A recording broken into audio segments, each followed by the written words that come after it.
Skill development కుంభకోణం కేసులో అప్రూవ్గా మారతానంటున్నటువంటి చంద్రకాంత్ షా వాంగ్మూలాన్ని నమోదు చేయనీయకుండా బాబుగారి తరపు లాయర్లు కోర్టులో పదే పదే అడ్డుపడుతున్నారు. ఏదో ఒకటి ఆ టైంకి దబాయించేయడం, అరిచేయడం, హడావిడి చేసేసి ఓ రకంగా చెప్పాలంటే చిన్న సైజు దందా చేసేస్తున్నారు కోర్టులో.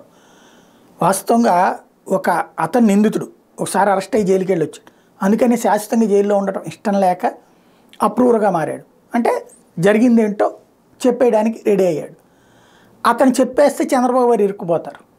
సరే, ఆయన రేపు ముఖ్యమంత్రి అయితే ఆ కేసును తప్పించుకోవచ్చు. కాకపోతే మళ్ళీ అతన్నే పిలిపించి తప్పుడుగా నా చేత వాంగ్మూలం ఇప్పించారని చెప్పచ్చు. కానీ మ్యాజిస్ట్రేట్ సమక్షంలో ఇచ్చే వాంగ్మూలానికి వాల్యూ ఉంటుంది. ఒకవేళ అట్లాగా అడ్డం తిరిగితే రేపు పొద్దున అతన్ని కూడా జైల్లో పెడతారు.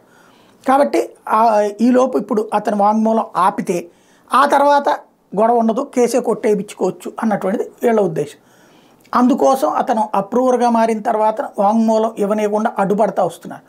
ఇప్పుడు వచ్చే నెల 6వ తారీఖు ఫిబ్రవరి 6వ తారీఖున వాంగ్మూలం నమోదు చేస్తామని చెప్పేసి ఏసీబీ కోర్టు చెప్పింది. ఇప్పటికీ 5 సార్లు 6 సార్లు, అంతకుముందు మొదట్లో ఒకసారి ఓకే చేసుకుని తర్వాత మిస్ అయిపోయాడు. ఆ తర్వాత మళ్ళీ సిఐడి వాళ్ళ దెబ్బకి వచ్చాడు. మళ్ళీ ఇప్పుడు 2 సార్లు కూడా కోర్టులో వాంగ్మూలం ఇవ్వడానికి రెడీ అయిన టైంలో ఏదో ఒకటి అడ్డుపెట్టి ఆపుతా వచ్చారు. మరి ఈసారైనా వాంగ్మూలం నమోదవుతుందో లేదో చూడాలి.